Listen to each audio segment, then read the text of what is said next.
We are again with the new program of economics at secondary as well as senior secondary level, that is factors of production and the brief note of production.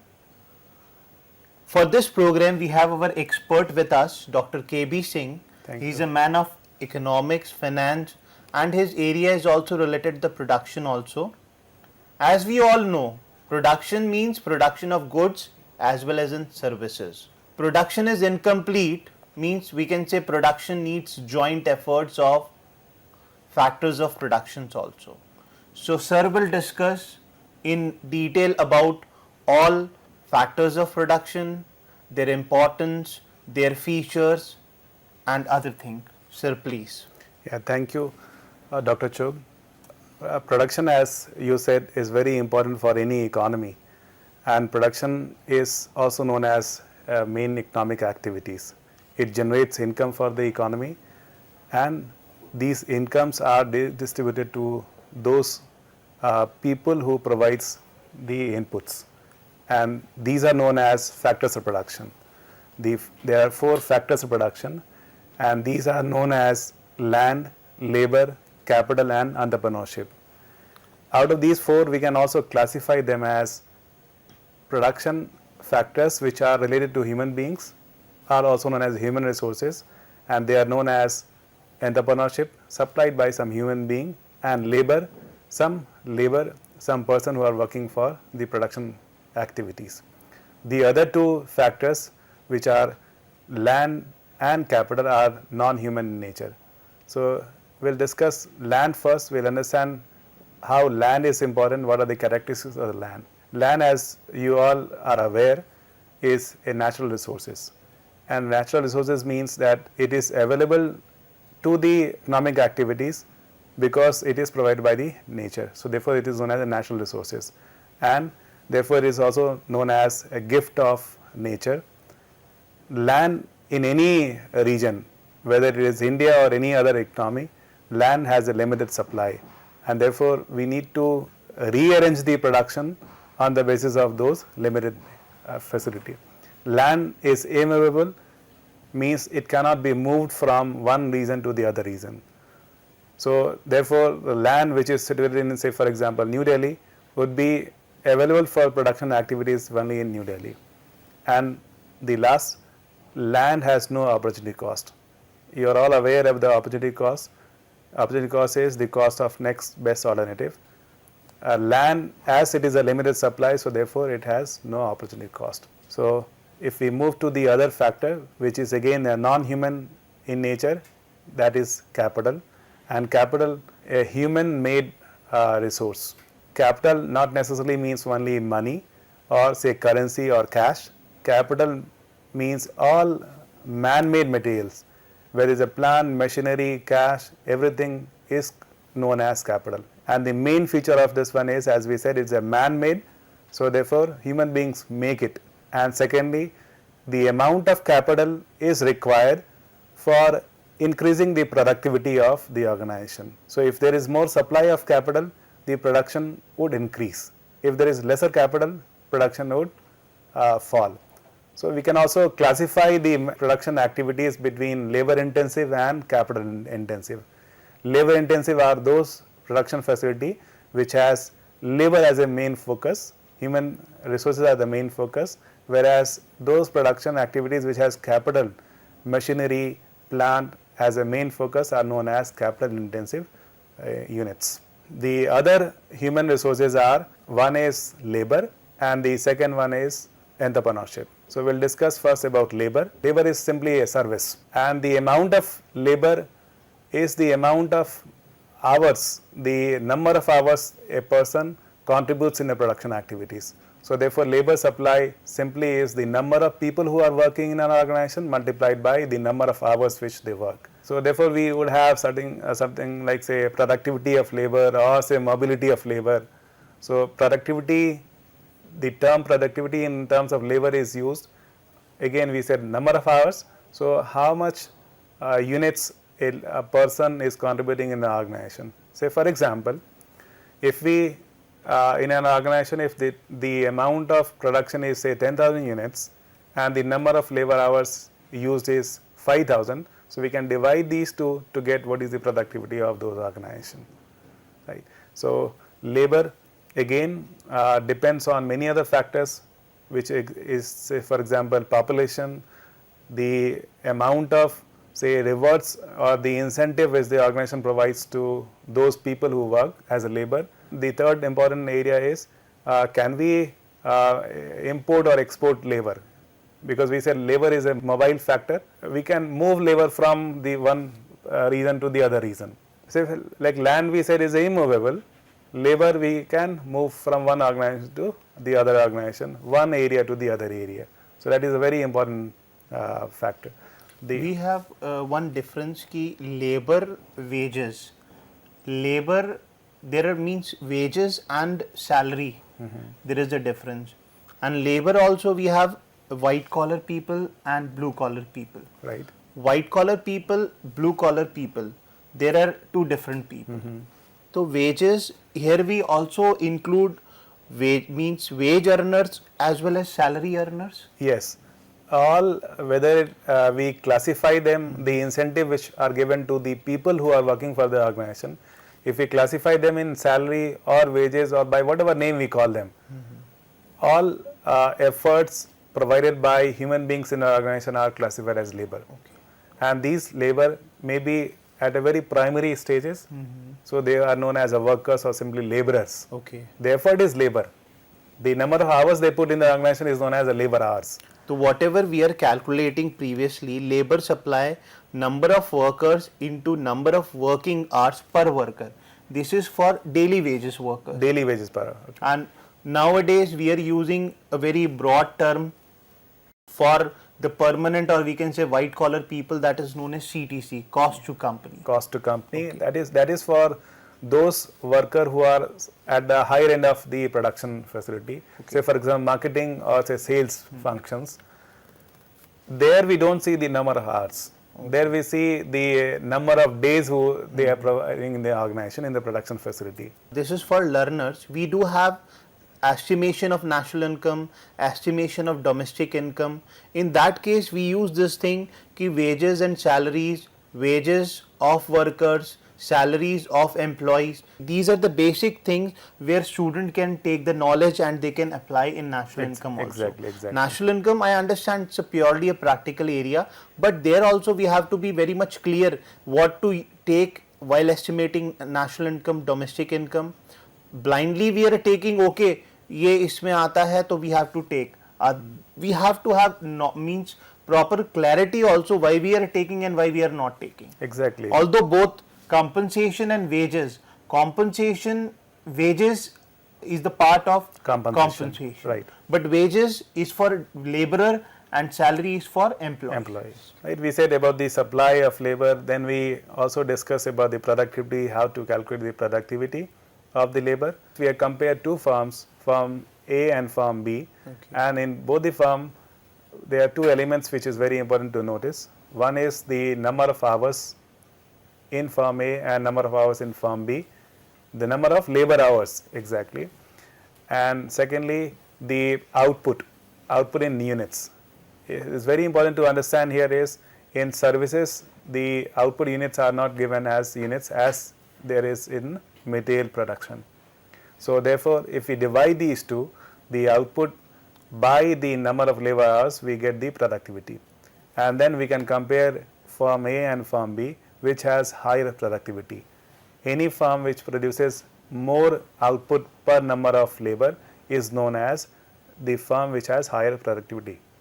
So focus of any economy is to increase productivity, and like we said in the earlier slides, the productivity can be increased by employing more capital.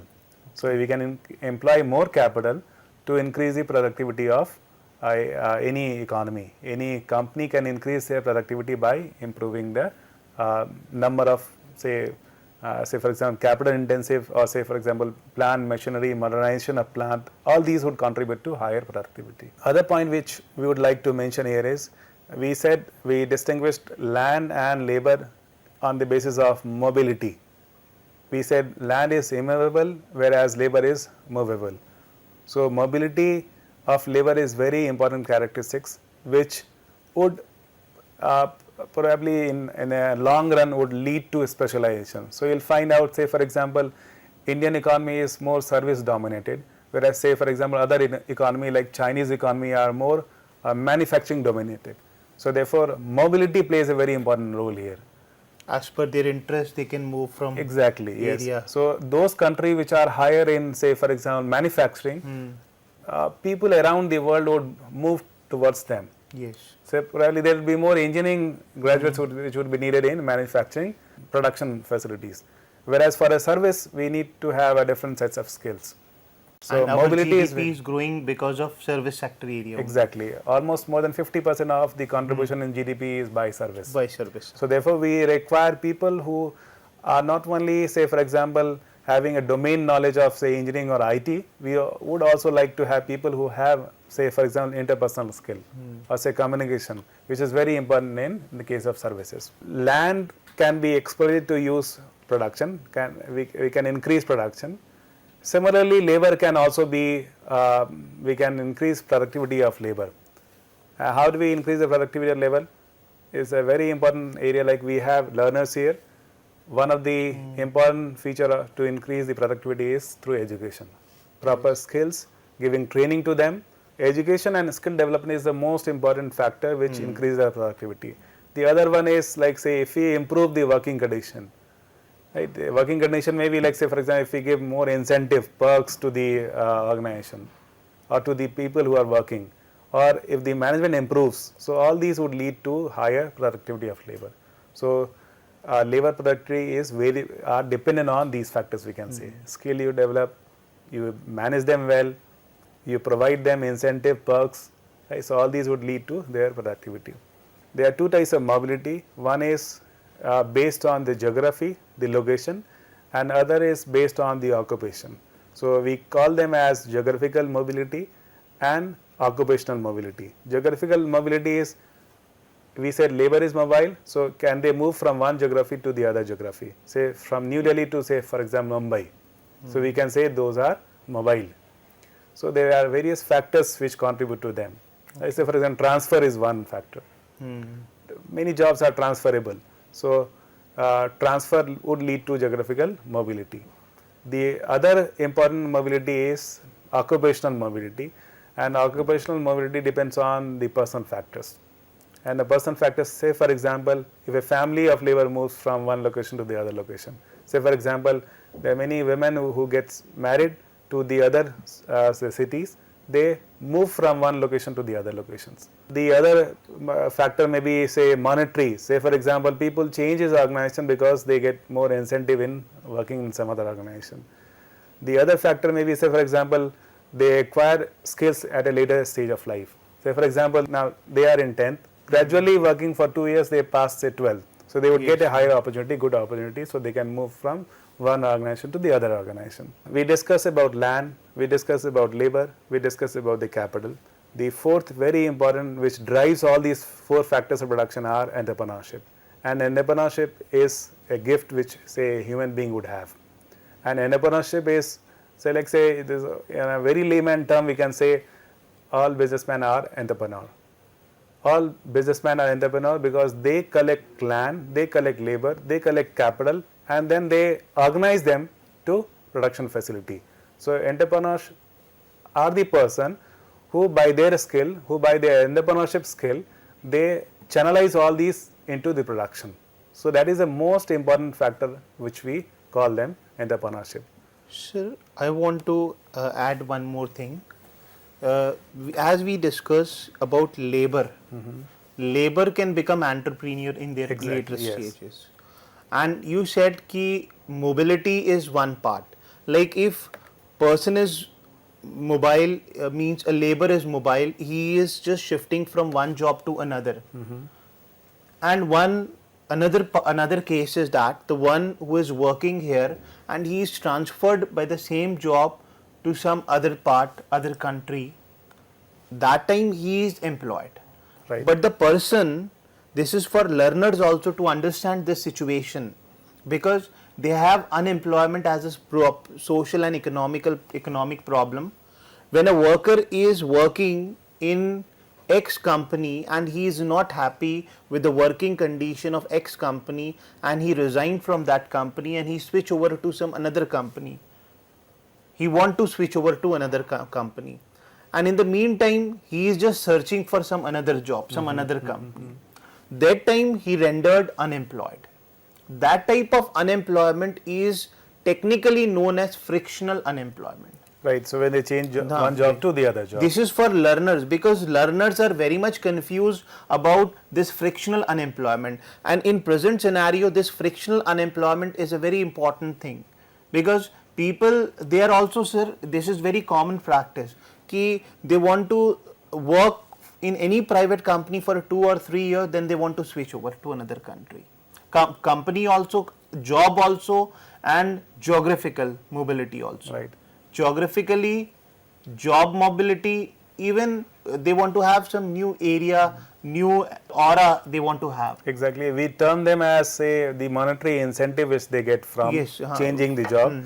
And second is through career advancement. Yes. Like, say, for example, people working as, say, for example, assistant manager would be promoted to manager, and therefore they would be shifted from one location to the other location. Okay. So one is a monetary in nature because they get higher, say, pay, and the second is because of their occupation, they are say the career moves upward in the life, so it changes. And sir, one more, age factor. This is there ki after a certain age, the people, they want to, they don't want to move, or they want to move to their native place. Right. This is means majority is what they want to work at the same place, or because they don't want to move from that place, or they want to go to their original place or native place. That is a factor which affects the mobility of labor from one place to the other. That is termed as a geographical mobility. What factors would affect the geographical mobility? Right. So we were talking about the entrepreneurship, right? And then we said entrepreneur are the person who are behind all these factors of production, are the main source which contribute to the say arranging all these factors of production. And apart from understanding these 4 factors of production, which is land, labor, capital, and entrepreneurship, it's also important to understand, because production, we said, are the economic activities, and all economic activities must get economic benefit. So if it is not economic benefit, which then there would be no driver for say channelizing those sources to the production facility. So these drive, these influence why these factors gets into the production activities are also known as the factor returns. So like land gets a return which is known as the rent, capital gets the interest, and labor gets their wages or salaries, and entrepreneurship gets the profit.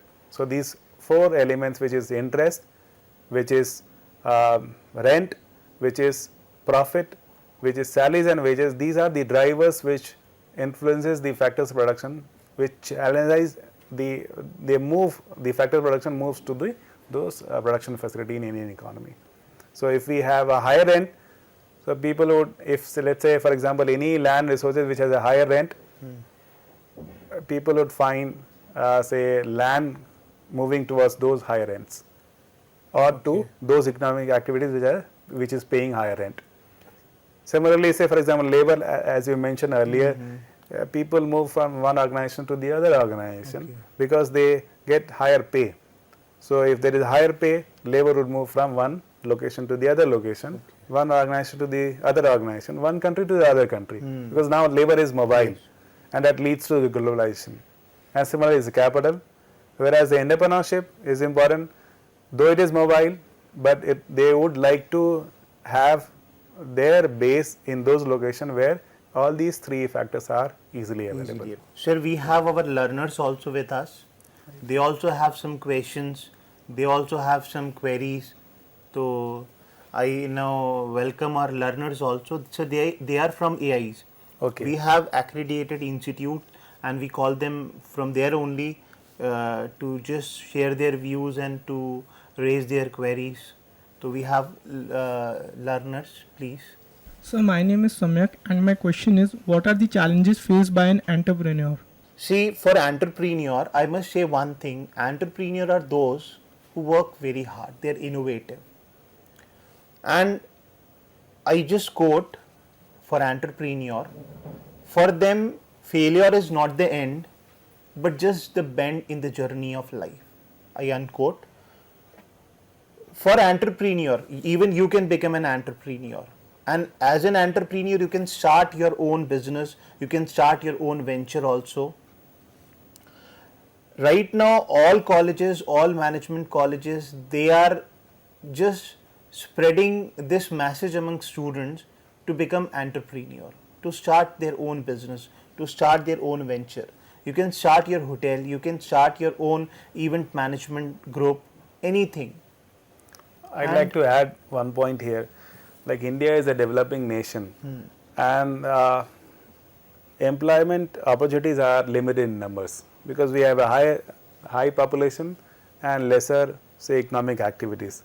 So entrepreneurship is a skill which, say, government or people would like to have, because they can generate higher employment. Like what Dr. Chugh has said, that you can start your own business, and those own business would generate the incomes to you, as well as it generate, say, employment to many other people also. So you are yourself employed, as well as you are providing opportunity to many other people to join your organization as a employed person. Like I want to quote one example. There is a dabba wala in Mumbai, Asli Food. Very important. Asli Food. He is an entrepreneur. He did his MBA, and after MBA he started just providing this services, dabba services, food services to the people, those who are working in corporate. And a very real homely means the taste, home taste food to all people in Andheri East. And he is very popular, and he, means if we see his turnover, his income per monthly income, it is equivalent to the income of a good corporate people. And he is having his own bungalow And and look at everything. the number of people whom they have employed. Yes. There are more than 10,000 people who are employed by Dabbawalas. Very important case. Very important. Sir, my name is Tathagat, and my question is, what is the role of profit in affecting the factors of production? Okay, you are asking the role of profit in affecting the factors of production. Okay, we mentioned there are 4 factors of production, and for each 4 factors of production, we said there are returns for them, and these returns we named as these are the economic drivers why those factors of production would be used in production activities. For land we said rent, for capital we said interest, for labor we said wages and salaries, and for the persons who are channelizing all these 3 factors of production, are entrepreneurship, are the persons who would like to have profits. So they would use their time, they will use their efforts, resources, only because they get in return something, and that something is profit. So profit is said to be the goal of any economic activities. Profit is said to be the goal of any entrepreneurial, say, aim of any entrepreneur or aim of any business. Right? So that is the main role in the production facilities. If you go in detail about profit, like I quote the example of dabba wala, if he is not earning profit, he is unable to distribute to his workers, like in the form of wages, salaries. Out of profit only, means we can say for a profit, after deducting all everything, he is also having a profit, an entrepreneur. And for profit, he is distributing to shareholders in the form of dividend. Right. He is paying taxes, corporate tax, profit tax.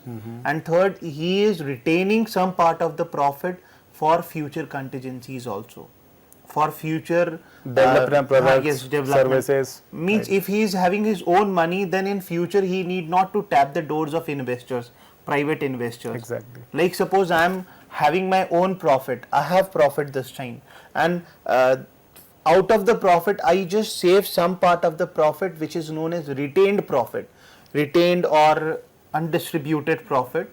Exactly. Then in future, if suppose I have something, some opportunity, and sir is the investor, then I need not to tap the doors of the sir to give me money. I have my own money, I can use my own money also. Then I need not to pay the interest to any external party. This is the importance.